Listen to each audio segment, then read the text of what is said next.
നിമിഷപ്രിയയുടെ മോചനവുമായി ബന്ധപ്പെട്ട് ഇപ്പോൾ പ്രചരിക്കുന്ന വാർത്തകൾ വസ്തുതാവിരുദ്ധമാണെന്നാണ് കേന്ദ്ര സർക്കാരിന്റെ ഭാഗത്തുനിന്ന് നമുക്ക് ലഭിക്കുന്ന വിവരങ്ങൾ. വധശിക്ഷ റദ്ദാക്കി എന്നാണ് ഇപ്പോൾ പ്രചരിക്കുന്നത്. പക്ഷേ ഈ വാർത്തയ്ക്ക് അടിസ്ഥാനമില്ല എന്നാണ് കേന്ദ്ര സർക്കാർ നിലവിൽ പറയുന്നത്.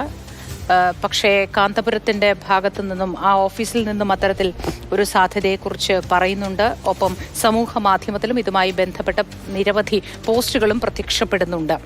പക്ഷേ വധശിക്ഷ മാറ്റി മറ്റൊരു തീയതിയിലേക്ക് ആക്കണം എന്നത് മാത്രമാണ് കൊല്ലപ്പെട്ടയാളിന്റെ സഹോദരനും കുടുംബവും ആവശ്യപ്പെടുന്നത് എന്നാണ് ചില എഴുത്തുകൂത്തുകളിൽ നിന്നും നമുക്ക് മനസ്സിലാവുന്നത്.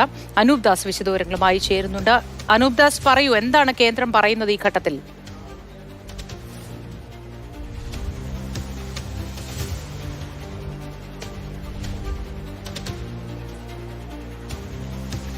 അനൂപ് ദാസിന് കേൾക്കാൻ കഴിയുന്നില്ലെന്ന് തോന്നുന്നു. ഏതായാലും ഈ വാർത്തയിൽ ഒരുപാട് വസ്തുതാവിരുദ്ധമായ കാര്യങ്ങൾ പ്രചരിക്കുന്നുണ്ട്. ഇതുമായി ബന്ധപ്പെട്ട് കേന്ദ്ര സർക്കാർ ഈ ഘട്ടത്തിൽ ഇക്കാര്യങ്ങൾ നിഷേധിക്കുകയാണ്. നിമിഷപ്രിയയുടെ വധശിക്ഷ റദ്ദാക്കി എന്ന തരത്തിൽ പ്രചരിക്കുന്ന വാർത്തകൾ വസ്തുതാവിരുദ്ധമാണെന്നാണ് കേന്ദ്ര സർക്കാർ ഇപ്പോൾ പറയുന്നത്.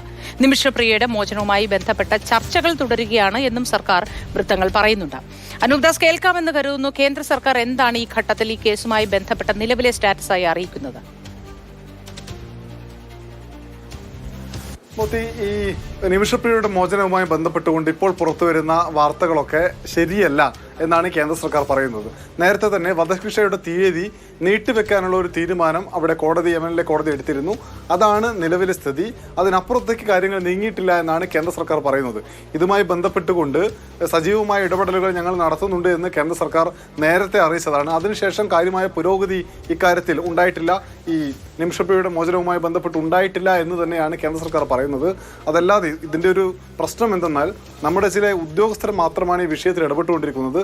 യമനിൽ ഇപ്പോൾ നിമിഷപ്രിയ ജയിലിൽ കഴിയുന്ന പ്രദേശം ഹൂത്തികളുടെ നിയന്ത്രണത്തിലാണ്. അവിടെ ഇന്ത്യക്ക് ഔദ്യോഗികമായിട്ടുള്ള സംവിധാനങ്ങളൊന്നും തന്നെ ഇല്ല. വളരെ കുറച്ച് ഉദ്യോഗസ്ഥർ മാത്രമേ ഉള്ളൂ. അതുകൊണ്ട് ഇടപെടാനുള്ള ഒരു പരിമിതിയൊക്കെ ഉണ്ട്. എന്തായാലും ഇപ്പോഴത്തെ നിലയിൽ ഔദ്യോഗികമായി നമ്മുടെ രാജ്യത്തിന് നിമിഷപ്രിയയുടെ മോചനവുമായി ബന്ധപ്പെട്ടുകൊണ്ടുള്ള കൂടുതൽ വിവരങ്ങൾ ലഭിച്ചിട്ടില്ല. ഇപ്പോൾ ലഭിക്കുന്ന വിവരങ്ങൾ, ഇപ്പോൾ പുറത്തു വരുന്ന വാർത്തകൾ തെറ്റാണ് എന്നും കേന്ദ്ര സർക്കാർ വിശദീകരിക്കുന്നു.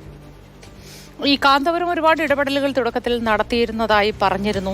അതുമായി ബന്ധപ്പെട്ട് കാന്തപുരത്തിന്റെ ഓഫീസിൽ നിന്ന് എന്തെങ്കിലും തരത്തിൽ വിവരങ്ങൾ ഇപ്പോൾ പുറത്തു വരുന്നുണ്ടോ? കാന്തപുരത്തിന്റെ ഓഫീസ് കോഴിക്കോടായതിനാൽ നമുക്ക് ഡൽഹിയിൽ അതിന്റെ കൂടുതൽ വിവരങ്ങൾ ലഭ്യമായിട്ടില്ല. അദ്ദേഹം തുടർച്ചയായി ഇടപെടലുകൾ നടത്തുന്നുണ്ട് എന്ന് തന്നെയാണ് ഇവിടെയും ലഭിക്കുന്ന വിവരം. ശരി, അനൂപ് ദാസാണ് വിശദ വിവരങ്ങൾ നൽകിയത്.